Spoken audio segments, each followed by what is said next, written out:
as we get into a few more minutes. But just by very quick intro, thank you very much to Areiel Wolanow for joining us to speak about how blockchain is being used to fight the COVID-19 pandemic. Areiel's spoken at a few of our Crypto Curry Club events with great popularity. He's been the man working on or behind some of the greatest blockchain projects, working with Deutsche Telekom and IBM and Lloyds of London, amongst others, and is well, the founder of FinServe Experts, and is now partnered with Blok Bioscience, is that correct, to work on a solution for blockchain to fight the COVID-19 pandemic. So very grateful to Areiel for joining us and speaking with us today.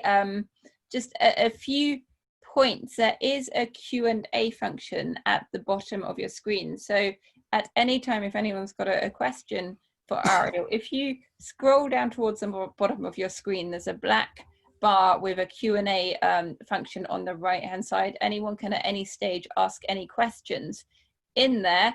I'll be keeping an eye on those. We'll let Areiel speak undisturbed, but I'll be going through those questions, and then at the end we'll ask those to Areiel to make sure that as many people as possible get all of their questions answered. So at any stage, anyone can type in questions in there and I will get through to them, even if not straight away at the time. We'll let Areiel speak undisturbed until there's a natural pause or a natural end. Just also thank you very much to Diamond HubSpot partner BabelQuest. They've been helping us host all of our webinars and set up the technology for us and record them for us, and have lent us their operations manager, Laura, who's here to help out with the running of these webinars and transferring all our events from in-person events to digital events, and building us a new website and helping us with our newsletters as well. So very grateful to BabelQuest, who are just helping us off their own back to run these digital events and lend us their team to help out. So thank you very much to BabelQuest. And Areiel, over to you, and I'll be keeping an eye on the questions and we'll get to those as you finish. All right, thanks very much, Erica. Sound check, can everybody hear loud and clear, and can everybody see the screen? Yep. Excellent. Erica, thanks for having me. And it's been a wild ride. Those of you who know, I left IBM about 4 years ago now to start my own consulting firm, FinServe Experts, and beginning of this year started talking about partnering with Blok Solutions to work on a number of problems that both Blok and we were passionate about. Central bank digital currency being one example, helping people out of the revolving credit trap with a very promising UK fintech called Finexos being another. But when COVID hit, we realized that we had the right combination of platform delivery expertise, supply chain expertise, and medical expertise that we had not only the privilege, but the obligation to step in and do something. So we've been working on this since late January, early February, and it's now stable enough that we feel that it's the appropriate time to start talking about it and to share what we've got going and what we're doing with it. This isn't so much a sales pitch, though, but it's more talking about the capability and our reaction to some of the same things that you've been reading in the press, being released by governments around the world, and so forth. So, with that being said, let's dig in. Managing this COVID is hard. People who run governments and major enterprises around the world are used to dealing with difficult questions and hard issues. But the questions we're dealing with now are coming from so many different directions, and there isn't any information or any data. To use an example, when people are talking about immunity and whether the IgG antibody grants immunity, you've heard the WHO say, "Oh, we don't know if it does." And of course, when the press gets a hold of that, they say, well, okay, so we're not sure. And there were some cases in South Korea about people who appear to have been reinfected. And this generates a lot of uncertainty, a lot of fear. And the reality, though, is that when the medical community says something like, or uses the word immunity or protection, that opinion is based typically on years of research. And they won't use that word unless they're really sure they know what it means. If those of you who were around when AIDS first emerged into world awareness in the 1980s, there was a debate of several years, quite an acrimonious debate about whether or not the HIV virus actually was the cause of AIDS. And people who questioned that were pilloried in the press for exhibiting what was otherwise an acceptable level of scientific rigor. So there's no reason to expect that somebody would have the answer for a virus whose existence is less than a year old. So it's not surprising that the medical community is not willing to use the word immunity, or that the WHO would warn us that an immunity passport is not a guarantee of immunity. Of course it isn't. We don't have the science yet. We have to make the best decisions based on the data we've got. The other thing that's hard is that various people, and I'm not talking just about two people in the back of their garage, major enterprises, brilliant innovators, very successful entrepreneurs have all put forward solutions. And somebody says, well, the answer is contact trace. The answer is testing. And the debate that rages is in many ways a false dichotomy and causes a lot of unnecessary friction. In our view, that the answer is actually an entire ecosystem. And any one of the pieces of this ecosystem is worthless without the others. So going through, the first thing, I guess, is discussing that ecosystem. An immunity passport is a certifiable and, in our opinion, self-sovereign record of somebody's antibody immunization symptom status. It's data that they own themselves that can be used to validate and to determine whether or not, for instance, somebody can return to work, somebody can enter a plane, somebody can go to a bar or a restaurant. For that to have any value, though, again, it would be worthless if you weren't able to put onto that passport some test results. So great, you've got a self-sovereign record with nothing on it, unless you have testing. So the test results are another key part of the ecosystem required to manage COVID-19. So you have to be able to test at scale. So we're talking about entire workforces. We're talking about the population of entire countries. Without that test information, having a passport doesn't do any good. Okay? The notion of testing doesn't make sense unless you can actually supply those tests. Most of the tests today, not all of them, but most of them, come from China. That's true because China has the majority of the world's manufacturing capacity in general, and it's doubly true because China was the first place that had to deal with COVID. The Chinese government so far has had a record of flipping on and off the ability of the Chinese companies to export. And even when they theoretically have the ability to export, the Chinese government has made it clear that they have first call on the manufacturing capacity of Chinese companies when they need it. I don't expect any other major country would do any differently. They would look after their own citizens first. And then finally, you have the question of guidance and contact trace. Right now, most people are getting their guidance from social media, from sharing articles that people read in reputable and less reputable journalistic sites. And it's very, very difficult for the government to issue guidance in a reliable way. And even when it can, the guidance is often far more complex than most people can handle. Witness Boris Johnson's recent attempt to try and put in place a multi-staged alert system. Mostly it generated confusion. I probably, though not the biggest fan of Boris Johnson, have a lot of sympathy because the rules are complex. And to expect to put this into a mass media message is daunting, to say the least.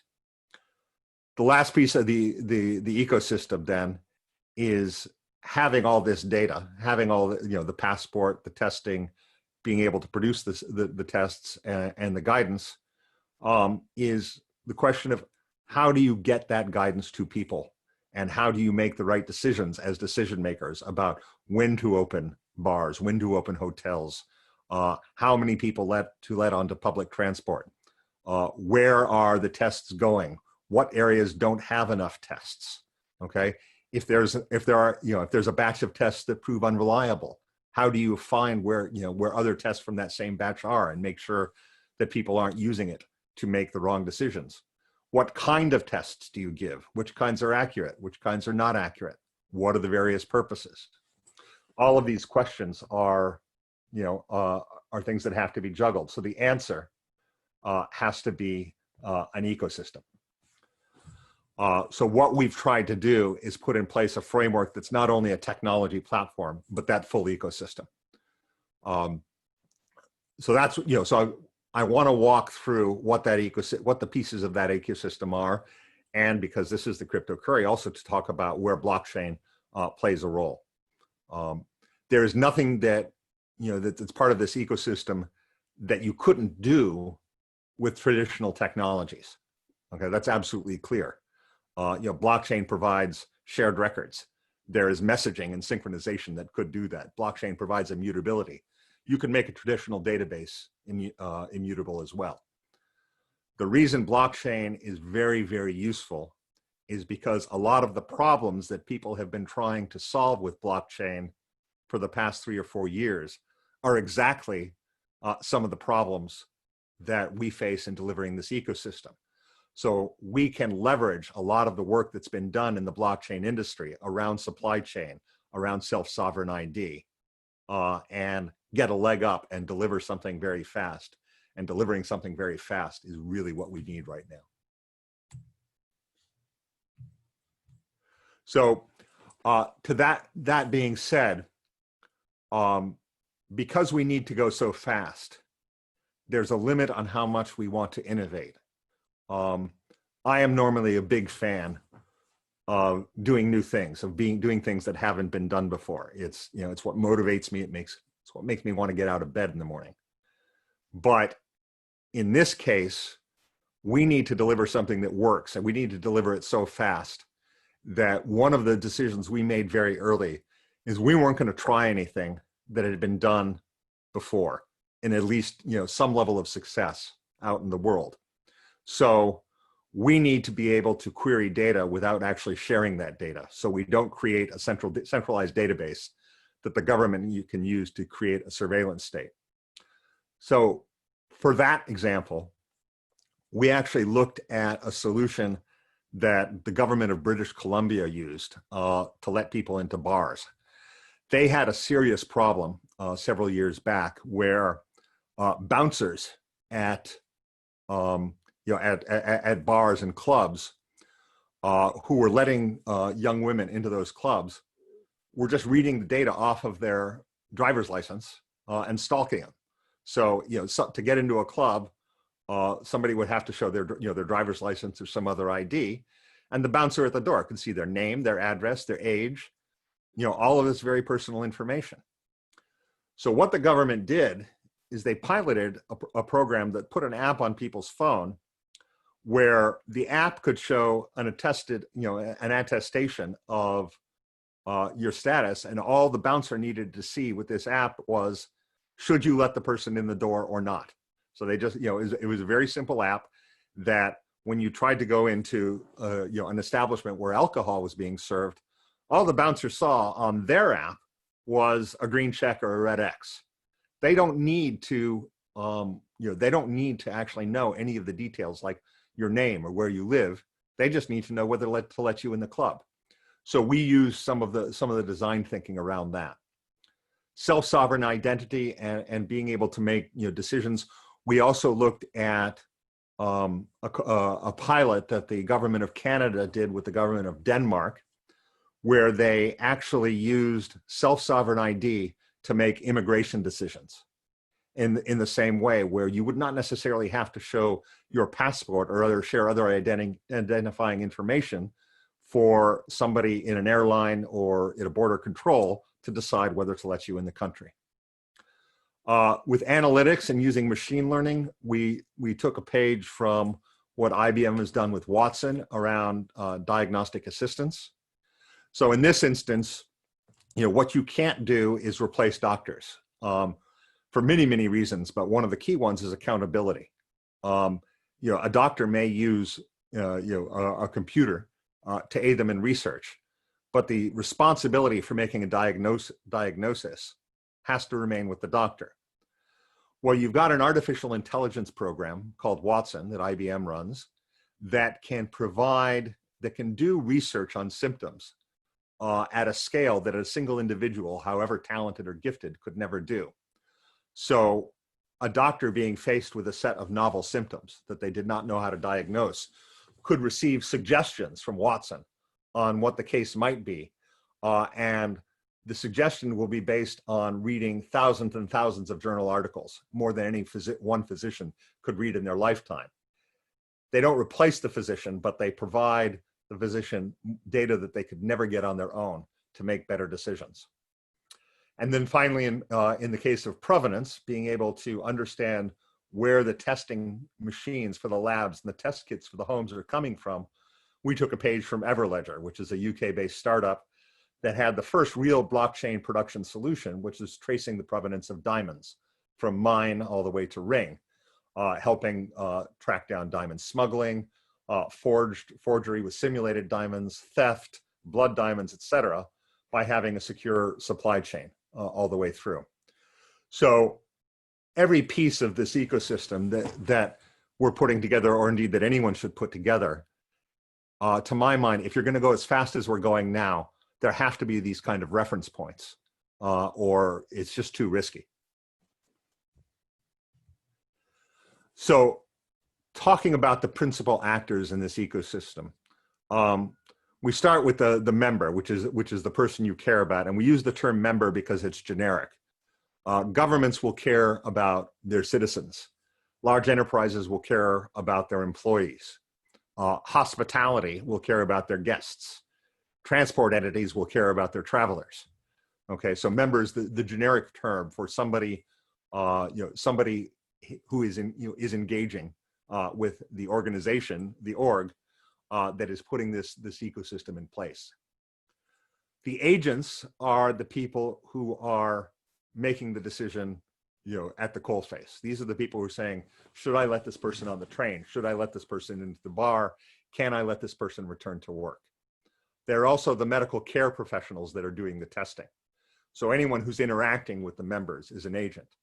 So in the case of an enterprise, agents are often employees or contractors of the organization.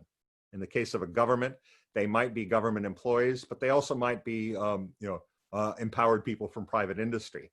So for instance, here in the UK, every year when you go to get an influenza immunization, you typically go to a large UK drugstore called Boots, or chemist, the term they use here, called Boots. And you have them, and they will give you a flu vaccination right there in the drugstore. So the Boots employee at this case would be the agent. And then finally, ourselves, Blok, as the solution provider, have work to do to offer up the capabilities to these actors. So let's dig in and talk about what I think is the most important problem to solve, which is how to get people tested. So what I'm sharing with you is a recent view of a testing protocol. I'll say a couple things about this. First of all is that it's simplified in that there's a lot of other exception loops in here. And the second is that it's already wrong. This This protocol is perhaps 4 days old, and we've already learned more since then. So the ecosystem has to take account of the fact that these protocols have been changing on a weekly and in some cases a daily basis, and they will continue to do so as our medical science evolves. And it's evolving very quickly, and we're learning a lot as we go. So I'm going to walk you through this just to give you as an example. So this is no longer correct, so please don't take this as gospel. So the starting point for the protocol, we believe, is the rapid test, which is the test that you do with a finger prick at home, which tests for the antibodies. You'll have heard a lot in the press that these tests aren't very accurate, and that's correct. They aren't. They are, the worst ones are 70% accurate, and the best ones are in the low 90s. So far, they are improving. That is not accurate enough to use for diagnostic purposes. You can't make a decision to treat somebody and put their life at risk with 90% accuracy. You can, however, do a couple really, really useful things, even with 70% accuracy. A 70% accurate test is plenty accurate enough for epidemiology. If you want to track the outbreak, if you want to find hot spots of infection, 70% is plenty for any decent statistical algorithm to say, look, this is where we are experiencing an outbreak. This is where hundreds of people are getting infected. So with home screening, we can rush ventilators, medical care people, further tests to a spot where an outbreak is concerned. And that's with a fairly low accuracy test. The other place where the rapid test is absolutely key is in the treatment of COVID. So what happens when people do catch it and they are at risk and they end up in the ICU on a ventilator? So far, the best medical science says that the best treatment we have right now is blood serum. You give somebody who is critically ill, somebody who's at risk of dying, a transfusion of serum from the blood of somebody who has already survived the disease and carries the antibodies. And those antibodies will go to work. They often don't completely cure, but they lessen the symptoms to the point where your body can do its job of fighting the virus. And blood serum so far is the best treatment. The rapid test is a great first screen at finding potential blood donors. So it plays an absolutely key role in the ecosystem, even though it's not that accurate. So if somebody performs the rapid test and they test positive, the next thing you want to do, okay, is get them a more accurate test. So the more accurate tests are lab tests to date. They can be done with blood samples, and in some cases, they can be done with sputum. This is the PCR test that you get with a swab at the back of your nose or your back of your throat. These tests are much more accurate. They are accurate enough for diagnostic purposes. The one we're currently using, which is manufactured by a company called Areiel, is 99.2% accurate.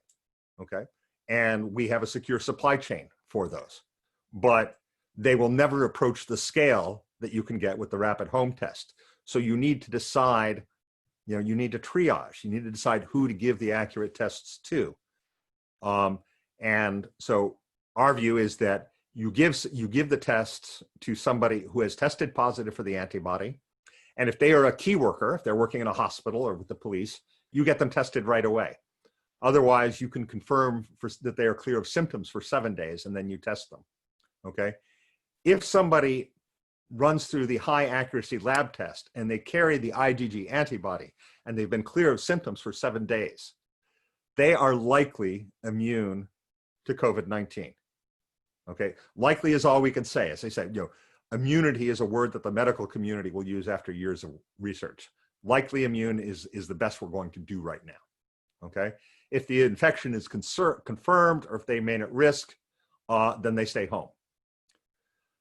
If somebody tests negative for the antibodies, again, you check for symptoms at home And if they start showing symptoms, you then review, and you can actively track, and you can possibly treat. Okay. If somebody gets very sick, they can go to the hospital. If they remain symptom-free for a period of time, then they are eligible for many of the PPE-related return to work protocols. So far, only a small number of percentage of people are going to have the antibodies, or indeed to get COVID. Less than 5% in most countries, even the countries with the most serious outbreaks. We can't keep 95% of our workforce at home forever. That's just not sustainable. So we have to have protocols that allow people who have tested negative and have had no symptoms to return to work somehow. So the protocol supports that. Anyway, so that's a recent protocol. It's not the most current one, and if I gave you the most current one today, it wouldn't be the right one by the end of the week. This is just an example of what we're using to design a platform that allows for rapidly changing protocols. Let's go on then to talk about the immunity passport, and this is probably one of the areas where the technology is one of the biggest contributors. It's very, very difficult to give the medical community, to give researchers, and to give government decision makers the ability they need to make decisions without compromising people's privacy. But it isn't impossible. And drawing on some of the experiences from the government of British Columbia, government of Canada, some of the work that's being done in Europe, there is a way to do it, and we've done it. The way to do this is to create an application where any personal information stays on your mobile device and never leaves it. So how does that work, and how can how can people make the necessary inferences? So I want to walk you through the way the Immunity Passport works, and I'll start with how you sign up for it, because that'll explain it, I think, a little bit better. When you first download an Immunity Passport app, you use that app to take a selfie of yourself and a picture of a government accepted ID. The photo of that ID remains on your phone. It is physically impossible. There is no API. There is no way for the app to query the phone to get that information. You then take the selfie and the picture of your ID to an agent, to a human being, to get attested. What that agent does is they look at your physical ID, which you bring with you. They look at the selfie you took. They look at the picture of the ID on your phone, and they look at you in person. They look at your face, and they attest that all four of the same things, all four, the selfie, your physical self, your ID, and your picture of your ID are the same person. And they record you as attested. Once you are attested, you can then do everything else, okay? That attestation is linked to your physical device. It is linked to your photograph. And at no point in that conversation or in that interaction has the agent even recorded your name. When you sign up for this application, you don't enter your name. We don't know your name. We don't need to know your name to do this, okay? The only identifying information is the picture of your passport, and that never leaves your phone. The attesting agent looks at it once, and nobody ever sees it again. So once you're attested, let's say you go to or you receive a rapid home kit in your home. You can test that and you can upload it. And that test result, again, it sits on your phone. It never leaves the phone. There is no way to get it off your phone. Let's say you go to get a blood test because you've tested positive for the IgG antibody and you are symptom-free, you are potentially immune. So you want to go get a lab test to confirm your likely immunity. You go to a doctor or a nurse or a phlebotomist to give blood. They will have the agent app, which scans a QR code on your app, okay? So the first thing that happens after that the agent scans your QR code is that you get a data consent message. And you can see an example of one of those consent messages on the right-hand side of the screen. So before anything else happens, you are giving consent for your data to be shared. You still aren't sharing your passport information. You still aren't even sharing your name. You're just giving consent to share the results of the test so that the government or your employer can make a decision about letting you back to work. Okay? You're not sharing any identifying information, just the test result. Okay? You give that consent, and then the person doing the test, they see a picture, they see the selfie. They don't see the passport, they don't see your name, they just see the selfie. And the agent is asked, is the person in the selfie the person in front of you? Yes or no? Okay, they say yes, and then they can do the test. That's it. At no point has any identifying information changed hands. They do the test, they take blood, the blood is sent to a lab, okay, and then you receive your results back on the app. At no point have we recorded anything about you. So the idea is that this immunity passport is your record, okay? And the tests you get and the symptoms you record are like visa stamps in a passport. It stays in your possession.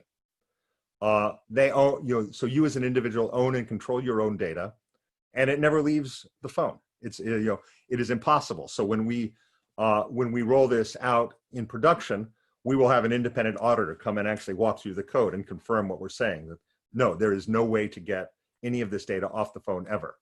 There is no central database of your test results or of any information about you.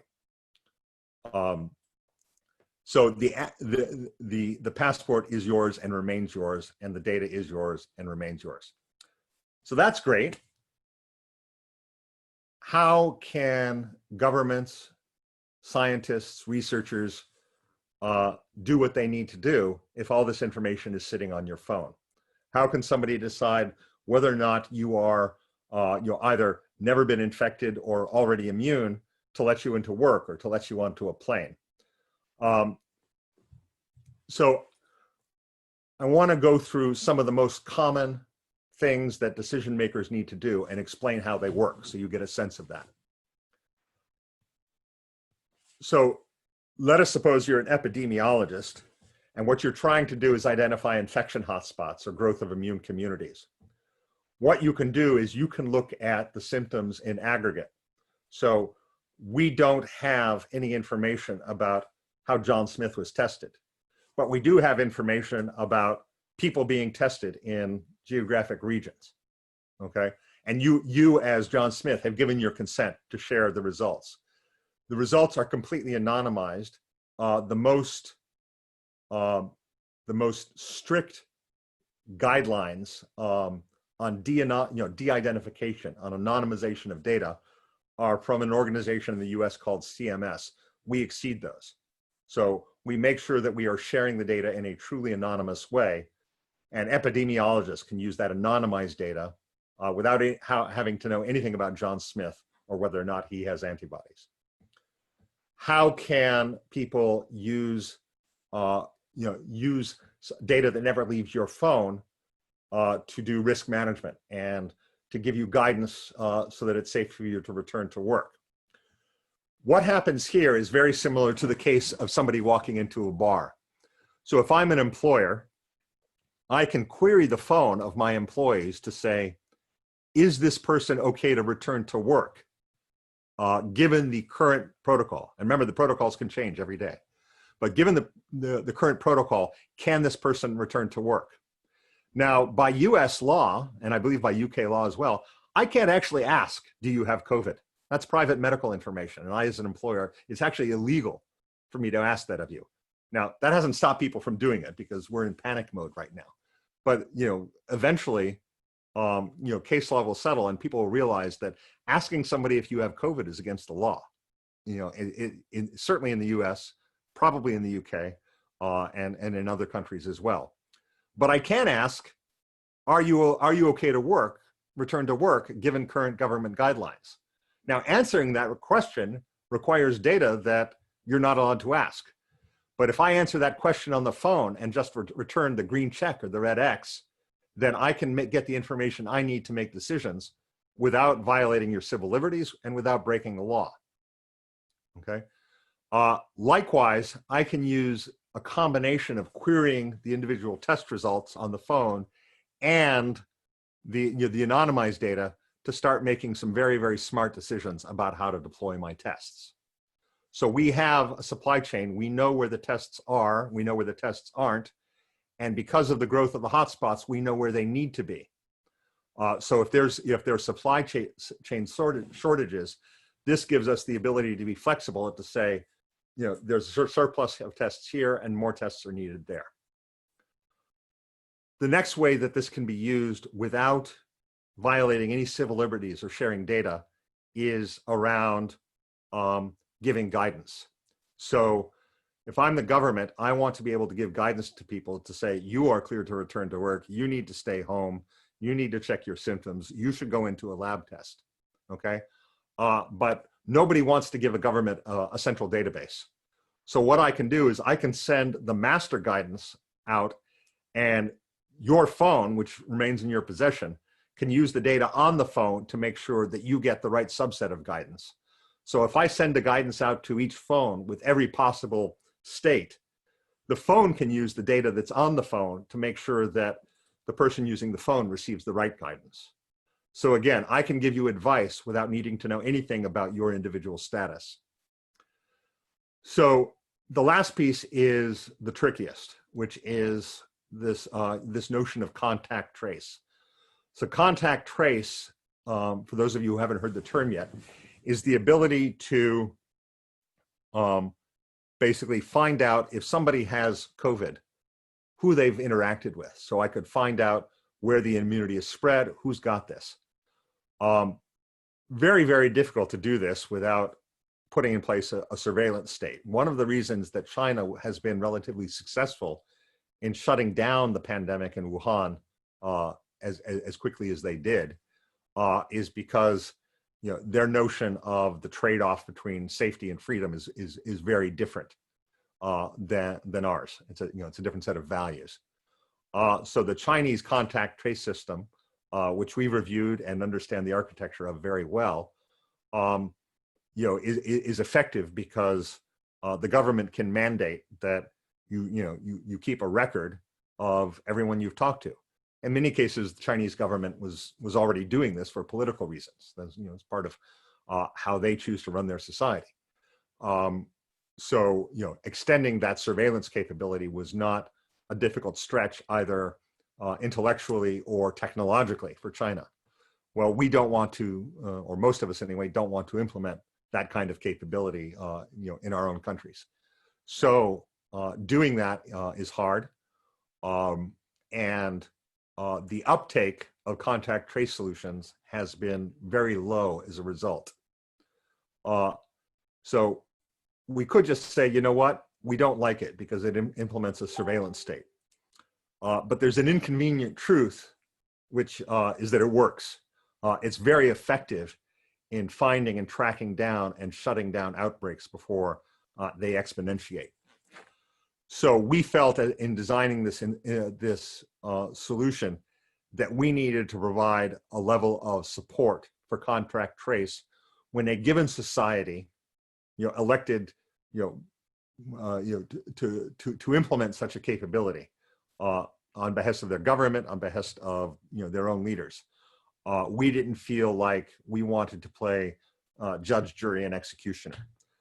So what we've done here is provide the capability to integrate with solutions that governments or enterprises chose to use without contaminating the self-sovereignty of our passport or our approach. So what we've built for contact trace is a set of integrated pipes that explain, that provide that ability for those who choose to use it, but do not mix it with the anonymized data and do not let it go anywhere near the private data that stays on the phone. So the ability to have insight and the ability to have self-sovereign data are therefore completely separate. So the insight is a portal that our organization uses, whereas the passport only stays on the app and never comes off the app. The Insight has operational data store, which is owned by the organization, but is anonymized. On the passport side, the individual owns the data. The guidance is drafted by people and sent to the passport, and the passport uses the data on the phone to make sure that people get the real, the guidance that pertains to them, and allows the organization to adjust the protocols in real time. And the Insight can be integrated with contact trace, with enterprise HR, with other platforms as required, while never touching the private data or integrating with with data that is self-sovereign. So that's the interaction. I want to leave some time for questions, so I'm not going to spend too much time on this. This is a component map. It will go out in the deck, and it just shows the pieces that make up the overall solution. The one thing I will talk about then is, because this is the crypto curry, I'll talk about the data strategy. So there are 3 data stores that make this work. One is the encrypted evidence cache, which stays on your phone and never leaves it. The second is the operational and analytical data store. So this is where the anonymized data that epidemiologists use is held. It's where the content management for the guidance is, and it's where the protocols are defined and redefined and refined as time goes on. And then finally, you have where blockchain fits in. And blockchain solves several problems for us. It provides an immutable ledger, which is going to be invaluable for researchers, for the anonymized data of test results. It also very neatly solves, we found, the data residency problem. If you want to start making global insights or insights that draw on data that exists in different countries around the world, where most countries have data residency requirements saying that if you're going to store data about our citizens, even if you do it anonymized, even if you don't have, you don't violate people's civil liberties, you still cannot take that data outside of my country. The US has these rules, Brazil has these rules, the UK has these rules. They're very strict in places like Indonesia and China. So blockchain provides a very, very convenient solution. We can set up individual blockchain nodes that provide the analytical insight on a global set of data, but ensure that we are obeying these residency rules in spirit as well as in letter. And the third place where blockchain is of inestimable value is in the provenance tracking. So if there's a batch of bad tests that are producing accurate results, by virtue of having an immutable ledger of the entire supply chain, we can quickly find out where every bad test in that batch is and pull it out of circulation, allowing us to resolve supply chain issues much more quickly. Could you do this without blockchain? Yes, absolutely, and people have. But because the blockchain industry has been spending the last 3-4 years solving it, this allows us to go very fast in terms of delivering a solution. Last thing I'll spend time on is a roadmap. And this just basically shows where we are with this solution. We've got a website that is that allows us to capture test results now. We made the decision early on that if it was going to take us, the actual passport is 8 weeks away, but we started this a little while ago, and we said we can't wait even the short period of time that it takes us to build this. If we've got people who want to get the test results sooner than that, we need to provide a method. So we've got what we call the rapid deployment platform that's ready now for immediate data capture of results. And this is already being deployed currently in Brazil. This is not self-sovereign. It's a central database, and it gets sunset. So it's designed so that as soon as somebody is loaded onto the Immunity Passport, their data is deleted. So it is not designed to our standards, but we needed to provide a way to capture test results in the interim. And that's live now. The Immunity Passport itself rolls out in 8 weeks. It's fully self-sovereign. We do have a way of serving users with no mobile device. And this is critical because in many places, smartphones are ubiquitous. If you look at a place like Brazil, a much higher percentage of people have smartphones in Brazil than even the US or the UK. It's over 98% of people have smartphones in the first country where people are using this. That's great, but 2% don't. And the thing about COVID is the people who are the least likely to have a smartphone are also the people who are most at risk from serious complications due to COVID, which is the elderly.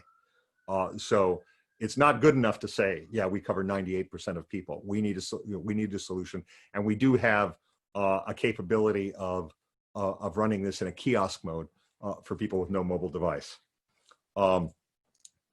Finally, since the rapid deployment site doesn't meet our principles of self-sovereignty, we need a way to get people who have been tested in these first 8 weeks off of that database and onto the fully self-sovereign solution.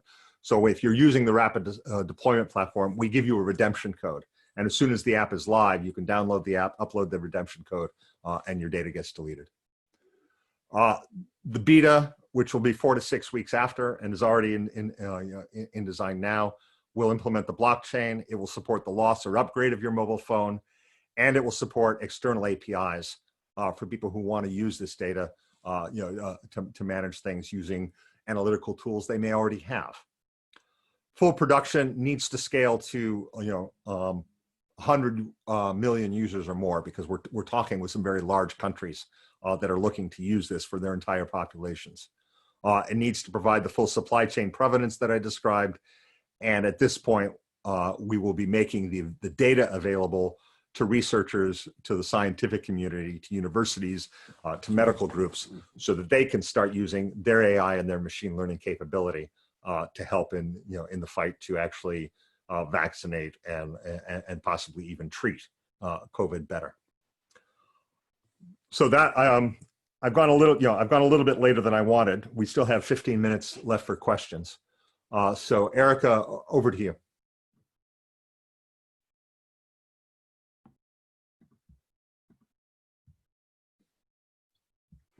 Oh, Erica, are you there? No, sorry, I just muted. I think I muted you accidentally for a second. Oh, okay. No, thank you. No, thank you very much for that. We've got a load of questions. Thank you so much. Can I crack on to questions? Go for it. Yes. Okay, perfect. Thank you. So first of all, from Thomas Bailey, you mentioned companies taking care of their own citizens first. I don't know if this is one that you can answer, but you mentioned Sanofi announcing the US would be the first to receive a viable vaccine before the French, which is its home nation. Do you know anything about that at all? I do know about it.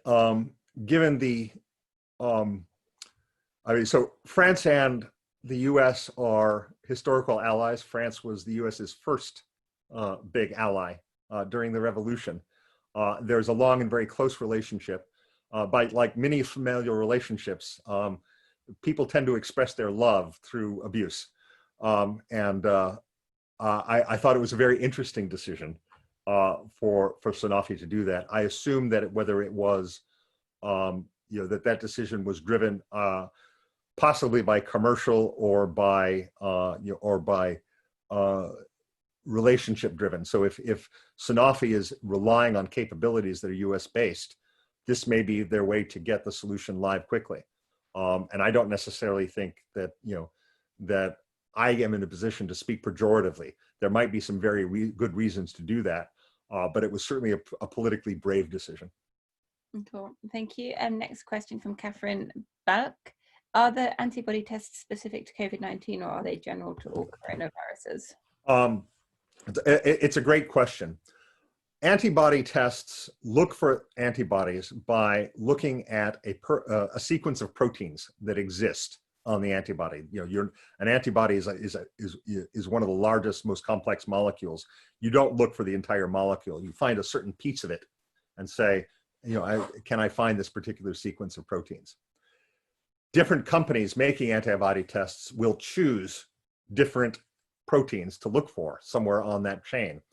And it's very much a crapshoot because, one thing about viruses is they mutate. You could get lucky and choose a virus or a protein sequence that stays the same through 5, 6, 7 mutations. Or, you could choose one that's very unstable and that mutates very quickly. And again, this is why medical community says, we're not going to say immune for 3 years because of that. So the antibody tests are specific to COVID-19. They may or may not be based on stable protein chains. We don't know yet. And different companies will have different chances of that. The platform, we are very much thinking about other viruses and being able to use this overall ecosystem capability. So for instance, right now, if you want to travel to more than half the countries in the world, you have to carry evidence of a yellow fever vaccination. That's currently a yellow piece of paper that's very easy to lose. We would love to be able to use this for past and for future viruses as well. So the solution would be would be a broader immunity passport, where you could keep even an immutable record of your childhood immunizations, and so forth. But these antibody tests we're talking about are specific to COVID-19. Cool. No, thank you. David Kolb is asking that many people, particularly the most vulnerable, may be skeptical about this technology, or they may not have the resources to use it. How can you bridge this digital gap? It's a great question, and it's something that we keep constantly in mind. So the way we're doing it is we're enabling a kiosk mode where if you are an elderly person, say in a care home or visiting a clinic, that they will have the ability to perform the tests on your behalf, and they will give you a unique identifier on a piece of paper or on an imprinted card, and that data is useless without that key which you carry. It's not the best solution, but we believe that it is the solution that will allow somebody to still retain the degree of self-sovereignty. So the 98% of people or so who have a mobile device, one of the reasons we chose to implement this the way we did is because it guards against systemic risk. And I'm particularly thinking about the systemic risk of getting hacked. There is no central database, okay? So there's no place where we can get hacked and somebody can steal the data for millions of people, okay? An individual phone can get hacked, but if you hack an individual phone, you're gonna steal one person's records. You're not going to have a data breach that affects millions, okay? Storing somebody's information on a kiosk device because they don't have their own mobile phone. Now the number of records that can be hacked. So if you've got a care home with 50 people in it, somebody could potentially hack those 50 records. So it's not perfect, but we think it is the best compromise that makes sure that the full capabilities of this ecosystem are available even to people without mobile devices. Cool, thank you. Linda is asking what about identical twins? How do you test their identity? I like that question. It's an awesome question, and I would expect that of Linda. The attestation is done by a human being, so it is possible that two identical twins could swap their passport, and each end up with a passport with the other's identity. We don't believe it's worth compromising the self-sovereignty of the data to put in place the kind of biometric validation that would be required to prevent that from happening. Mm-hmm. That being said, the incidence of or the likelihood of abuse is in a case like that is vanishingly small, and there would have to be collusion on the part of both twins to do that swap. So it is, the protection is no better than an identical twin impersonating their sibling to get on an airplane and flash their passport at the check-in counter. They could do that now, and they could do that to spoof this. So we haven't made it any better, but we also don't believe we've made it any worse. Okay, thank you. Mark Simpson is saying he loves the solution. About the attestation, is this restricted movement? Is it necessary to be physically go to a notary, or could you live stream to prove who you are? And another fantastic question, and this one has kept me up more nights than one. Okay. I would love to be able to have us support attestation over Zoom, for instance. And perhaps we will come across a solution that allows us to do so by the time we reach full production. The reason we haven't elected to do that now is this notion of systemic risk. Right now, there is no systemic risk. There's no database. There's no way somebody could breach millions of records.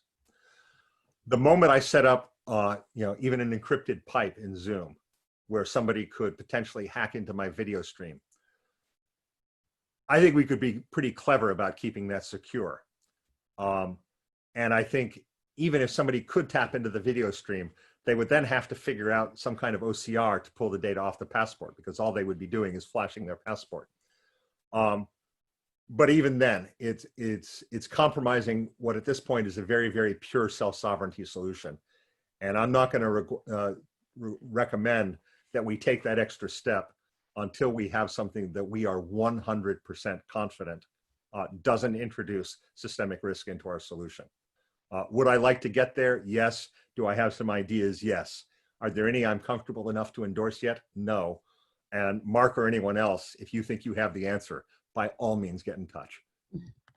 Cool, thank you. Linda is also asking, is there any type of backup of the data on your phone, such as the daily backup of things to iCloud, for example? And if not, what happens if you lose your phone? Is it safe?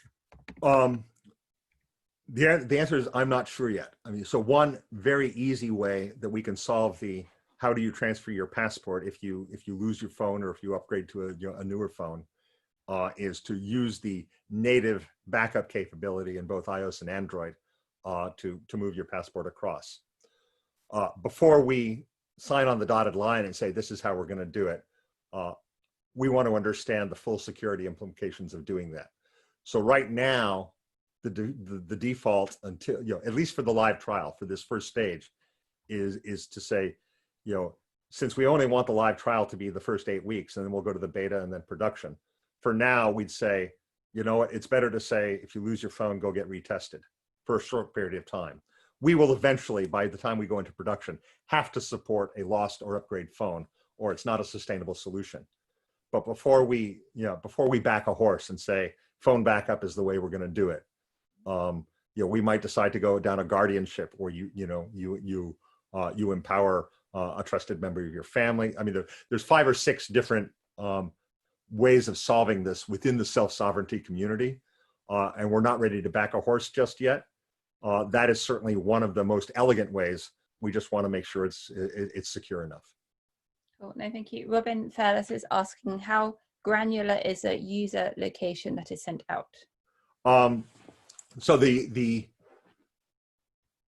what we're using there is, first of all, no location is sent out unless the user gives consent. So you can get tested and decline to have your location sent out. So that's the first answer. The system that we are using for geolocation is a solution called What 3 Words, which is a very clever bunch of people who have tiled the entire Earth into 3-meter squares and given each of those 3-meter squares an address that consists of 3 common English words. My home address, which I actually use on my business card, is belong, enjoyable, delay. That is my What 3 Words address. This is already being used in the as the postal code for some 6 or 7 countries in the world that don't have reliable postcodes. To give an example of where What 3 Words has been particularly successful, it's in Mongolia, which still has a very, very large nomadic population that will move around seasonally to different places and have no fixed address. The Mongolian steppe is beautiful, and you can see why even today a nomadic lifestyle still makes sense. So by virtue of the fact that you can now use What 3 Words address as your postcode, this means that Mongolians can now have Amazon.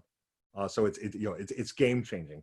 Or in Côte d'Ivoire, where you have villages that are not accessible by streets, it makes a huge difference. So we're using that because, again, we don't want to try anything new, and this has a pattern of success.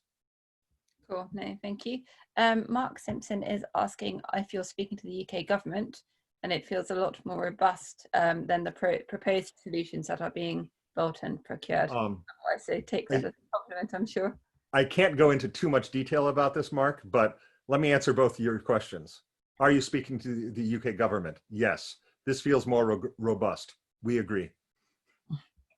Cool. Thank you. Richard is saying great presentation and fascinating work. Thank you. But he's isn't sure if he's missed something, but his understanding is that the immunity passport is most likely to be adopted by one or multiple organizations. That if you're not expecting or requiring wider adoption, such as nationwide by a government or health authority, and if this is correct, what limitations does that present for the viability of some of the broader applications you implied, such as getting into a bar or boarding a plane? And will the immunity passport carry sufficient credibility or recognition if it is only adopted by a few organizations? And if he's incorrect and you are pushing this for nationwide adoption, what are the risks for a government in partnering with a new company such as Blok Bioscience? And he apologized for the long question. First of all, Richard, no apologies, because these are awesome challenges and things we're thinking about. If I can answer by way of an analogy, one of the design thinking patterns that that I've used for adoption is mobile money, and I've taken a look at the two countries in the world where the number of mobile money transactions is now higher than the number of cash transactions. That's happened in two places, and I happen to have lived in both of those places, and that's Kenya and China. And in both of those cases, the adoption was driven not by the consumers, but by the merchants. What made mobile money ubiquitous, both in Kenya and China, was that every small merchant accepted it. Because in Kenya, it was because the small merchants wouldn't get robbed. Thieves in Kenya roam around in armed gangs of 12 or more people. They are no joke, and carrying cash is exceedingly dangerous. This gave a shop owner a way of not being put into a life-threatening situation on a regular basis. So it was a very easy step for a shop owner in Kenya to say, look, just text me your money with M-Pesa, and that way I don't have to have any cash. In China, it was more, it was more commerce-driven. Because the banks are still state-owned, there is no commercial banking as we understand it in China. So small businesses didn't have the kind of cash management services that merchants in the UK or the US take for granted. And the growth of Alipay was driven because of that. But in both cases, it was the merchant networks that really caused the adoption to go viral. We believe it's going to be the same here. So absolutely, we're looking at a solution that provides small businesses the capability to use these assertion checks to let people into hotels and bars, and that's very much in our mind. We need larger enterprises, quite frankly, to fund our development. We need to sell to some big clients and indeed to some national governments to have the money to build out the rest of our solution. We would much rather do that than go the venture capital right. So far, that appears to be working well for us, and we're very optimistic that that our financing approach was the right one. So yes, we will do that by providing the larger enterprises the kind of analytic capability they need to get a workforce of 100,000 employees or more back to work. But what they're funding is something that an owner of a bar in Brazil, and which we're using as a use case because it's an actual thing that we're doing in Brazil right now. Who has 5 employees in that bar can use this to let people into the bar. So the commercial model is very much along those lines. The idea is basically the passport costs $1 for a year. The agent app costs $1. We want to make this something that is affordable for everyone. The analytical capabilities that large enterprises need, well, those are going to cost more. But the fundamental idea is $1, a pound, a euro, whatever your unit of currency is. It's going to be at an affordable level for even the poorest of people, because that's the only way we can do our job We think that the level of gouging we're seeing sickens us, and we want no part of it. The commercial model is driven to make this affordable, or even in fact in some places free. And it's very much along the lines of, we believe that our success in getting this out there and getting it used is by getting small merchants to adopt it. Cool. No, thank you. Robin Fairless is asking that if in the age of the gig economy, can a user be part of multiple organizations? Yes, they can. The passport is singular. So you have a passport. So if you are an employee of Deutsche Telekom and you take a flight on Emirates, for instance, not picking those companies at random, you can use that data. Larger enterprises like these are very jealous of their brand and want an integrated user experience. So Emirates, for instance, famously does not let anybody, so all of the experience that you need to do with Emirates is handled via one single Emirates app. So what we will do to provide these very large and brand sensitive organizations the capabilities they want is the ability to integrate with our app on the phone. In other words, again, they will not be able to query any of the personal identifiable information, even on the phone, but they will be able to interact with the app to answer the questions that they are legally allowed to answer to do the job. So for instance, if you're traveling and you want to say, should I let this person on the plane, you can give the user of the Emirates app that advice in the Emirates app. Say, you are clear to travel, you are not clear to travel. But the lookup will be done on a single immunity passport, which the other branded apps would query. Cool, thank you. John Stoddart is saying that he's been working on something similar, but using financial services KYC video onboarding tech, and then using hash encrypted QR. So encrypted QR code is used alongside with facial image and voice to ensure that they've got the correct individual. And that linking with laboratory admin systems is important too. How do you see that happening, and who will actually purchase the system? It's another great question, and obviously it's something that we've thought of. The self-sovereignty, industry and the state of the art is really in its nascency. There are several competing standards, and a lot of them are actually brilliant in my mind, and really, really thoughtful. I couldn't place a bet on which one will achieve predominance. So we've elected to design a solution that can eventually support or be certifiable in any of these schemes.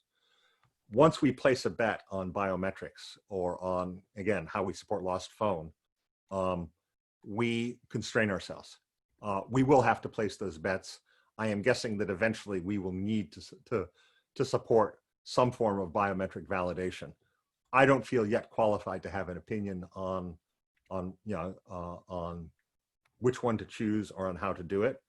Again, not to say I don't have ideas. I have some pretty clear ideas, but I want to make sure that it's right before we place that bet. Cool. No, thank you. David Kolb is asking, what is your view on the viability of a global immunity passport? Our view is that it's eminently achievable, and we'd like to be the ones to do it. Cool, short and sweet, thank you. Kyle is asking, what level of investor or institutional support would move this to get where you need it to go?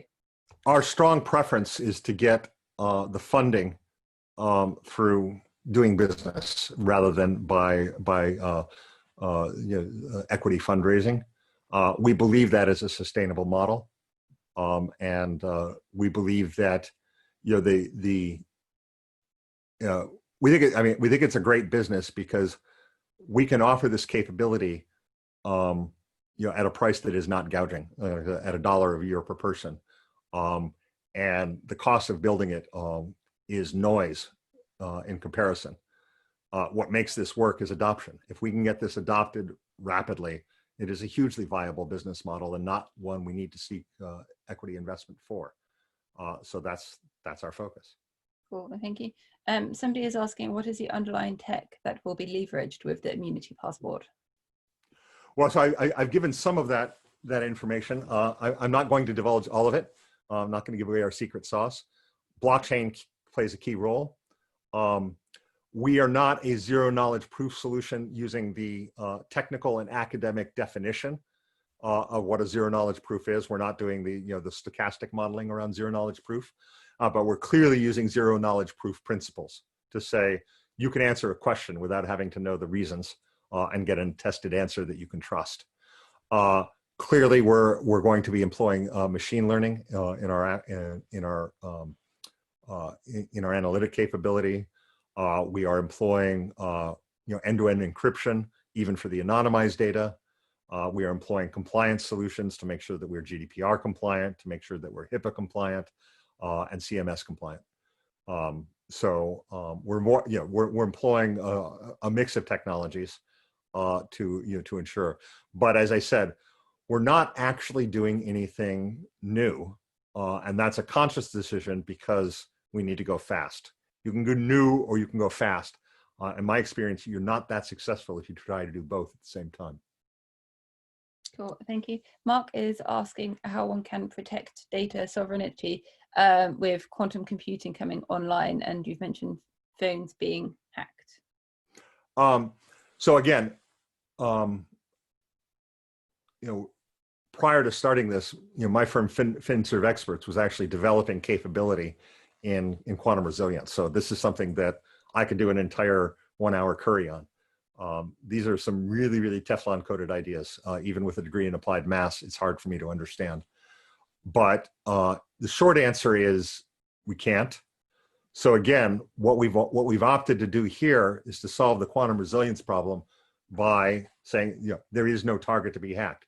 Could you use quantum methods to hack a phone? Yeah, easily. You will get one person's data, or at worst, 50 people's data for a device in kiosk mode. What we're trying to avoid, and this is why we're not doing attestation over Zoom, for instance. What we're trying to avoid is that whether it's quantum or some other method, if somebody breaches us, there's nothing for them to get. Cool, thank you. Chris Justice is asking if this immunity passport can be used one day for access to a pub or movie theatre or a cinema for us English folks, or a concert, or how do you assess immunity or the right to go to the pub or theatre or a concert for the 80 to 95% of people who have not had the virus and do not have antibodies? So again, it's a great question, and it's an early use case. It's not we'll do that someday. It's we'll do that very soon, likely first in Brazil and likely this this summer. So that's early on the roadmap, not later. And you do it by making it almost as easy to be an agent, using our parlance, as it is to be a member. So if you run a pub or a restaurant or a hotel, you can use this to check people when they enter, and the decision or the basis of that decision will change. As I said, the protocols are changing all the time.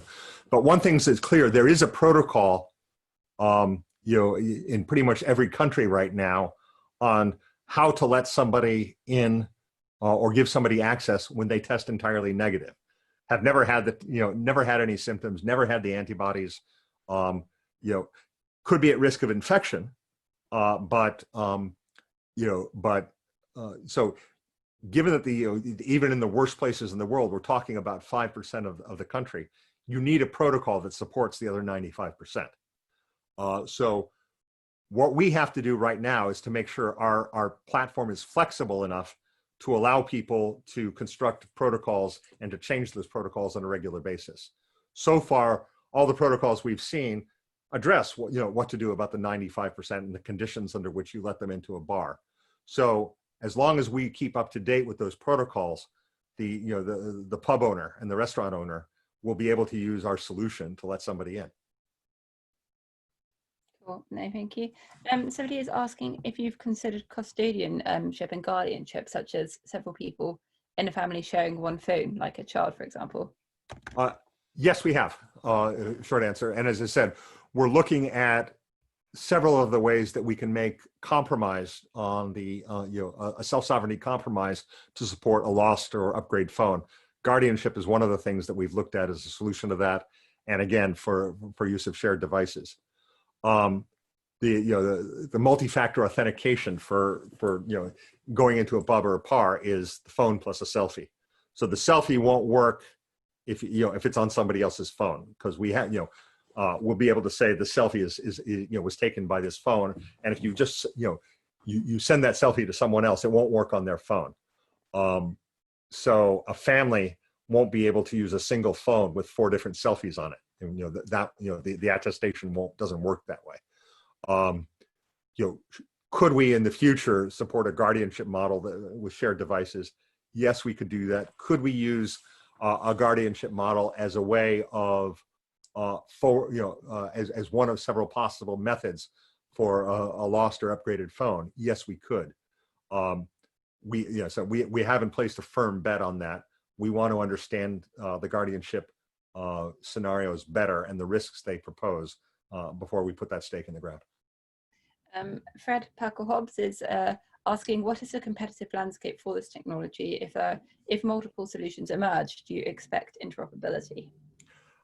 Everybody and their brother is in. The number of solutions that are out there are proliferating. Respondents to some of the RFPs in the UK have numbered in the thousands. So the competition is here.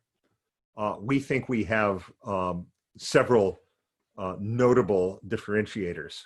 One is that we are not just a software company. We have an established supply chain that almost nobody can touch. So we can not only provide the platform, we can provide the tests. That's key. We believe that that most of our competitors have made compromises in self-sovereignty that we're not willing to make. We think that's key to drive adoption.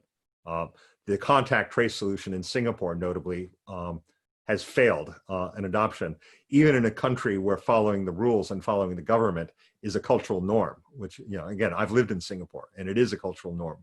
But even there, people are not going for the solution because it isn't self-sovereign. So, there are other differentiators which, I'm not so keen on discussing in a public forum. But the competitive landscape is already fierce. It's going to get worse. Everybody sees this as an opportunity to make money. But I think the access we have, the fact that we have a supply chain, the fairly pure nature of our self-sovereignty, and to be honest, our pricing model, of $1 per person, puts us in a very, very good place. Cool. No, thank you. Somebody is saying great analysis and presentation, so thank you for that. Would the production stage of the immunity passport play nice with other passport schemes that would undoubtedly emerge? I'm guessing that's the same, similar sort of. Well, so up to a point, we've already recognized the need to support in a limited way contact trace. We don't want to be enablers of a surveillance state, and we will not touch contact trace data ourselves. But we do believe that as I said, the only way to fight this with is an ecosystem, and there is indisputable empirical evidence that contact trace is a viable part of that ecosystem. So we will provide, as I said, the principle that I'm using, I'm calling insulated pipes. We will provide the integration capability without ever touching that data, and we will have independent authorities audit us to make sure that it's not just us saying so.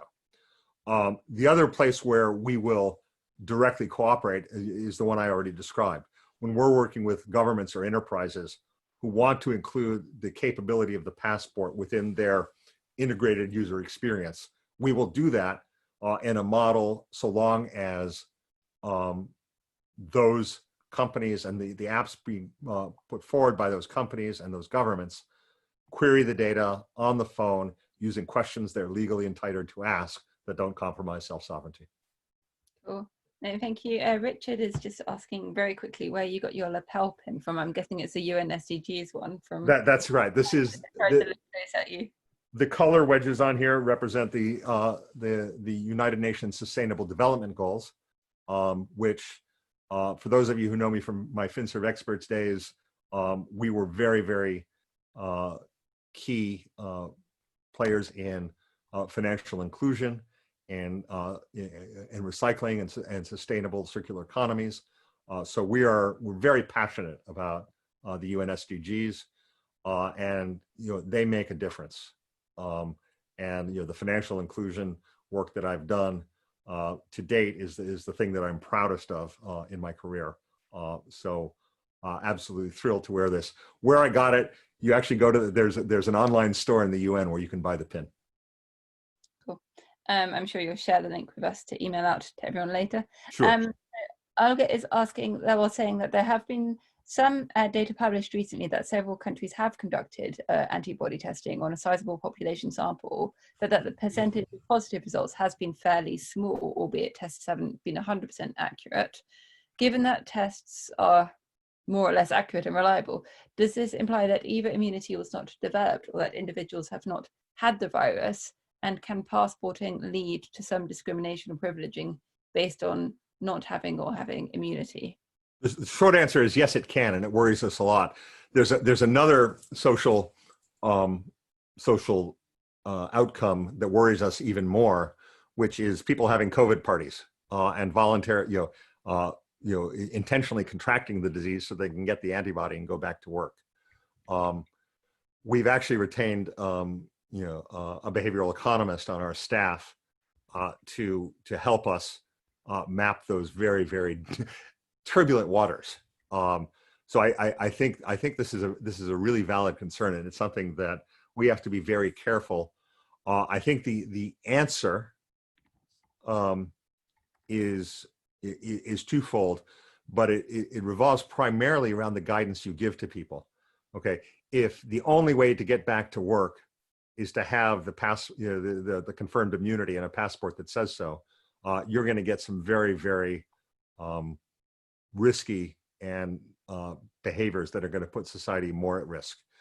So the answer is in defining protocols that provide a path to getting back to work and making a living for people who don't have the virus. So as a technologist, I just have to provide a platform that provides the flexibility to support those protocols. As an influencer of policymakers, we have to not just provide a piece of technical kit, but we have to advise people to say, no, you don't want to write the protocol that way. We've got a platform that supports it if you do, but what you have to do is you have to write a protocol that doesn't encourage behavior that puts people more at risk. Cool. No, thank you. Your son is asking how will the app change with the definition of immunity? So I'm guessing you're going to have an interesting conversation at dinner. So ultimately, in the longer term, there's going to be a vaccine here. And the app is already being designed to support a vaccination as part of your immunity record, and indeed to go beyond vaccination for COVID, but vaccination for yellow fever or the MMR vaccination that that most people in most part of the kids in the world get today. Polio, I mean, what a tragedy. We had a disease that was almost eradicated, but is now reemerging because some countries are choosing not to pay for vaccinations, and because of outbreaks of an even worse disease, COVID, called idiocy, in certain parts of the U.S. where they actually are choosing not to vaccinate for polio. So yes, we are absolutely thinking about the long-term impacts and the role that we can play in taking the fight to the next stage. For some musing on the long-term social impact of COVID that is probably higher quality than my own, I would strongly advise people to read a LinkedIn post that Bill Gates wrote about 2 or 3 weeks ago now, that where he predicts what the long-term impact is going to be on society due to COVID. Predicting the future is chancy at best. I can say from personal experience that I suck at it.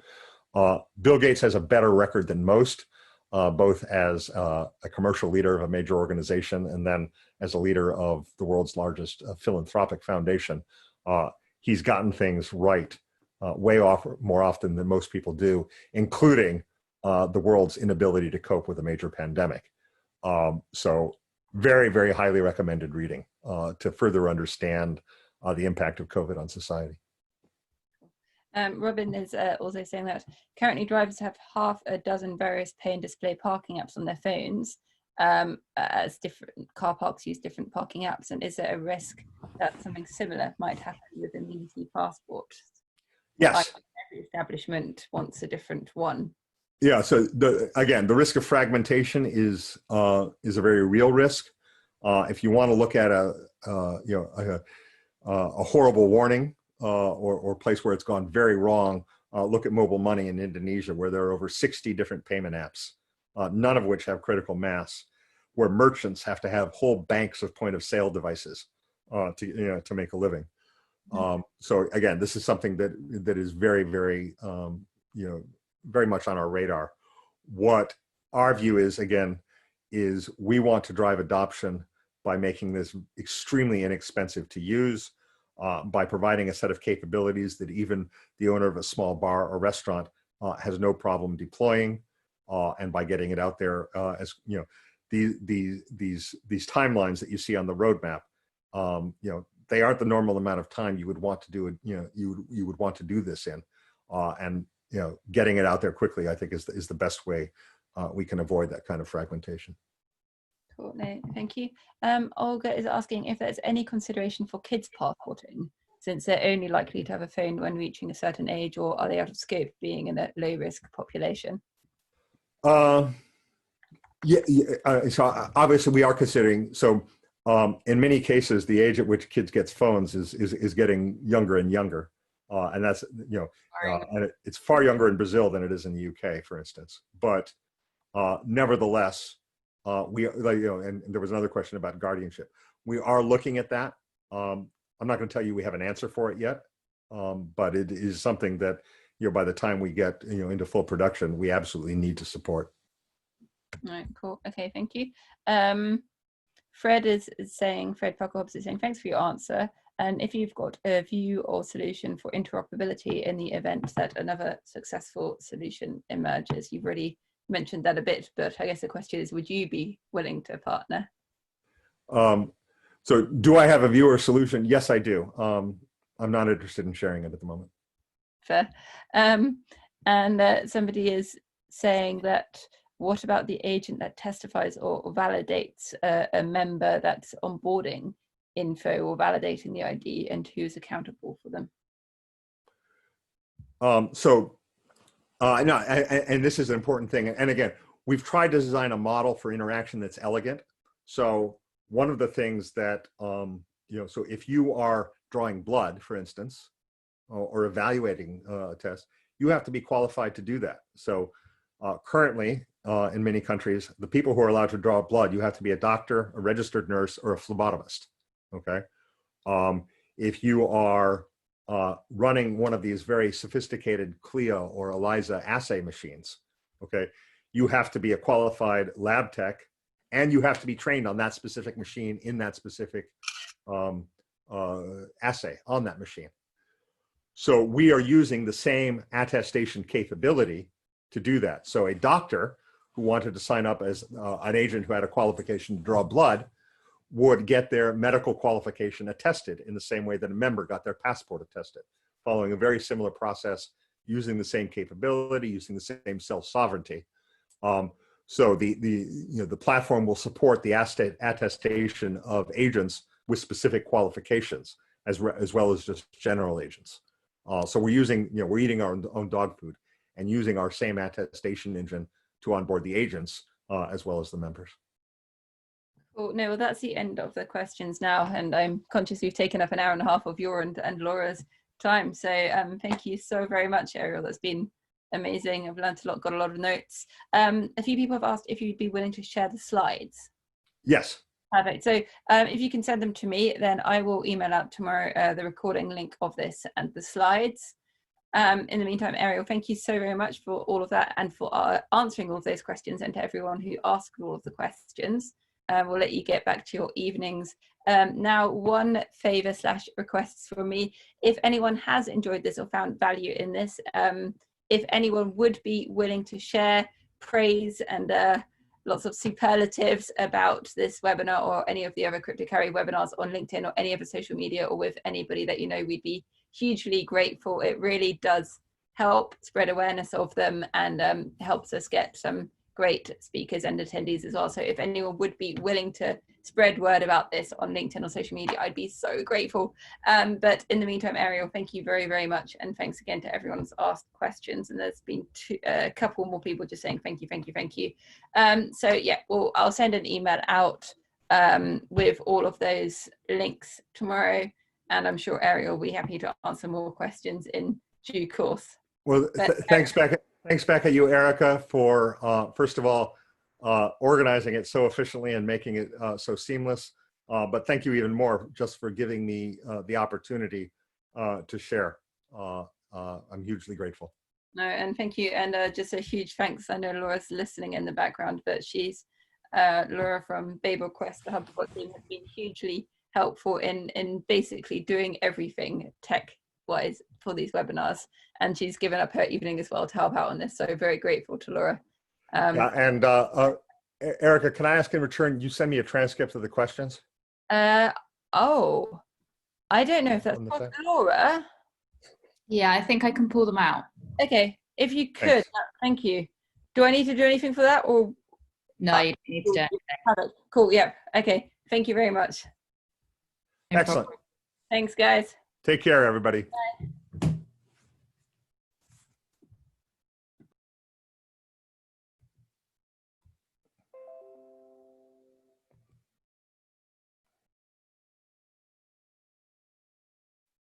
Bye. Bye.